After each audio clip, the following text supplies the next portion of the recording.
Hello नमस्कार दोस्तों, आज हम बात करने वाले हैं चित्तौड़ का पहला शाखा या पहला जौहर। चित्तौड़ का पहला शाखा जो विश्व प्रसिद्ध है, ये किस लिए प्रसिद्ध है? चित्तौड़ के प्रथम जौहर में रानी पद्मावती ने स्वयं को 16,000 क्षत्रियों के साथ अग्नि के हवाले कर दिया था। रानियों ने अपनी पवित्रता की रक्षा के लिए जय हर का नारा लगाते हुए सामूहिक रूप से धधकती आग के हवाले हो गई थी। चित्तौड़ का पहला शाखा या जौहर 26 अगस्त 1303 के दिन हुआ था, जब चित्तौड़ की महारानी पद्मावती ने 16,000 अन्य हिंदू वीरांगनाओं के साथ अपनी आबरू बचाने के लिए और मेवाड़ की आन बान और शान के लिए स्वयं को अग्नि के हवाले कर दिया था। तो दोस्तों, आज हम इनकी बात करेंगे। चित्तौड़ के पहले शाखे के पीछे एक ऐसी कहानी है जो महारानी पद्मिनी की वीरता और त्याग को दर्शाती है। वहीं दूसरी तरफ राजा रतन सिंह के साथ गोरा बादल की वीरता का गुणगान भी करती है।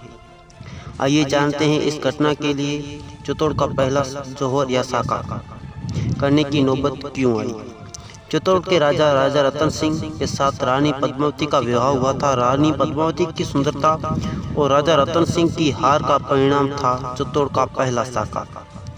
उस समय एक क्रूर शासक था वहाँ का अलाउद्दीन खिलजी ने रानी पद्मिनी की सुंदरता के बारे में सुनाव चाहता था कि रानी पद्मिनी उससे शादी कर ले।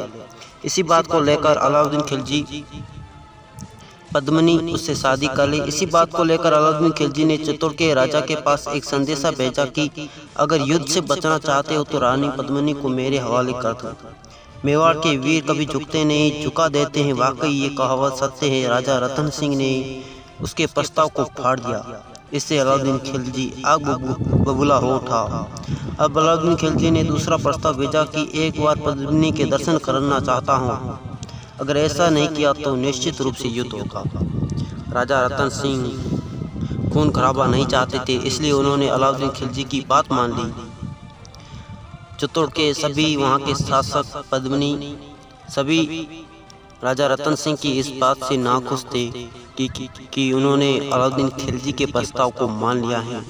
फिर भी राजा रतन सिंह किसी भी प्रकार का खून खराबा नहीं चाहते थे, इसलिए उन्होंने अलाउद्दीन खिलजी के प्रस्ताव को मान लिया और उन्होंने अपने किले में आने की अनुमति दे दी। जब अलाउद्दीन खिलजी उनके किले में पहुंचे तो अलाउद्दीन खिलजी को सम्मानपूर्वक किले में लाया गया और उन्हें भोजन करवाया गया और बहुत दूर से ही, लेकिन पद्मिनी को देखते अलाउद्दीन खिलजी पगला सा गया। उसकी खूबसूरती के आगे उसे संसार फीका लगने लगा। राजा रतन सिंह अलाउद्दीन खिलजी को सम्मानपूर्वक किले के बाहर छोड़ने आए। वहाँ धोखे से अलाउद्दीन खिलजी ने राजा रतन सिंह को बंदी बना लिया और छोड़ने के बदले में पद्मिनी को अलाउद्दीन खिलजी के हवाले करने की शर्त रखी गई। ये समाचार जैसे किले में पहुंचा तो वहाँ हाहाकार मच गया और रानी पद्मिनी ने आगे आकर जवाब दिया कि अगर रानी पद्मिनी अलाउद्दीन खिलजी के पास जाएगी तो उसके साथ 800 स्त्रियाँ और जाएगी, जो सभी पालकी में सवार होकर अलाउद्दीन खिलजी के पास जाएगी। तो ये खबर सुनते ही अलाउद्दीन खिलजी का चेहरा खिलखिला उठा। वो पसंद था कि पद्मिनी के साथ 800 और स्त्रियाँ मिलेगी।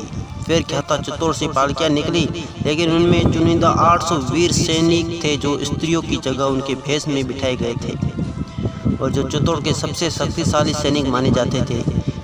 जैसे ही राजा रतन सिंह को लेकर अलाउद्दीन खिलजी के सेनापति पालकियों के नज़दीक गए तो राजा रतन सिंह को सुरक्षित पाते ही 800 वीर सैनिकों ने